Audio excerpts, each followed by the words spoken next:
విజయవాడ ఉత్సవాల స్థలంపై high court stay విధించింది. గొల్లపూడి దేవాదాయ శాఖ స్థలంలో ఉత్సవాలకు టీడీపీ నేతలు ప్రయత్నిస్తున్నారు. టీడీపీ నేతలకు వ్యతిరేకంగా కోర్టుకు వెళ్లారు ఆర్ఎస్ఎస్ ప్రతినిధులు. గొల్లపూడిలో దేవాదాయ శాఖ భూమిని వినియోగించొద్దని ఆదేశించింది కోర్టు. గోల్ఫ్ కోర్సుకు 5 ఎకరాల కేటాయింపు ప్రతిపాదనపై హైకోర్టు స్టే విధించింది. తాత్కాలిక ఉత్సవాల కేటాయింపుపై స్టే విధించింది. ఆ భూములను యథాతథంగా ఉంచాలని కోర్టు ఆదేశించింది. విజయవాడ ఉత్సవాల స్థలంపై హైకోర్టు స్టేను విధించింది. గొల్లపూడి దేవాదాయ శాఖ స్థలంలో ఉత్సవాలకు టీడీపీ నేతలు ప్రయత్నిస్తున్నారు. టీడీపీ నేతలకు వ్యతిరేకంగా కోర్టుకు వెళ్లారు ఆర్ఎస్ఎస్ ప్రతినిధులు. గొల్లపూడిలో దేవాదాయ శాఖ భూమిని వినియోగించవద్దని ఆదేశించింది కోర్టు.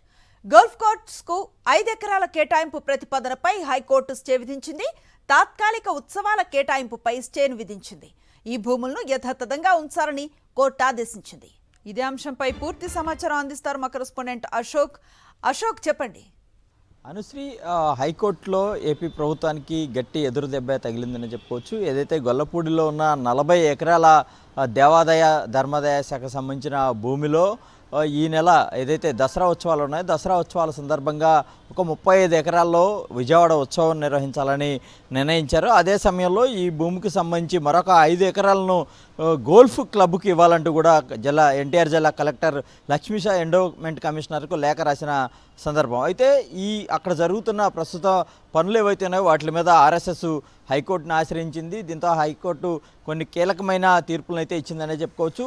ముఖ్యంగా ఈ 40 ఎకరాల ఎండోమెంట్ భూములు ఏవైతే ఉన్నాయో వాటిని యథాతథంగా ఉంచాలి. ఆ భూముల్లో అటు గోల్ఫ్ క్లబ్కు ఏదైతే ఇస్తామని ఏదైతే ప్రభుత్వం నుంచి ఒక ఉత్తర్వులు వచ్చినాయో వాటి మీద ఒక స్టే ఇచ్చింది. అదే సమయంలో ఈ మిగిలిన 35 ఎకరాల్లో విజయవాడ ఉత్సవం నిర్వహించదలుచుకున్నారు కాబట్టి ఖచ్చితంగా ఆ ఉత్సవాలకు ఈ భూములను ఎలాగో ఇవ్వటానికి వెళ్ళేదంటూ కూడా ఆదేశాలు ఇచ్చింది. వాస్తవానికి ఈ 40 ఎకరాల భూమి కృష్ణా జిల్లా మచిలీపట్నంలోని గొడుగుపేటలో ఉన్న వెంకటేశ్వర స్వామి ఆలయానికి సంబంధించిన భూములు ఇవి. దశాబ్దాలుగా ఆ భూముల్లో రైతులు సాగు చేసుకుంటున్నారు. ఆ సాగు చేసిన పంట ద్వారా వచ్చిన ఆదాయం ఏదైతే ఉంటుందో ఆ దేవాలయానికి వారంతా ఇస్తున్న పరిస్థితి. అయితే ప్రభుత్వం ఇప్పుడు దసరా ఉత్సవాల్లో సందర్భంగా విజయవాడ ఉత్సవం ఒకటి నిర్వహించాలి. అందులో భాగంగానే ఇక్కడ శాశ్వతమైన కట్టడాలు ఏర్పాటు చేసేలా అక్కడ వ్యవసాయ భూమిని అంతా కూడా పూర్తిగా చదును చేశారు. దాదాపుగా 4 నుంచి 6 అడుగుల మేర అక్కడంతా మెరక చేశారు.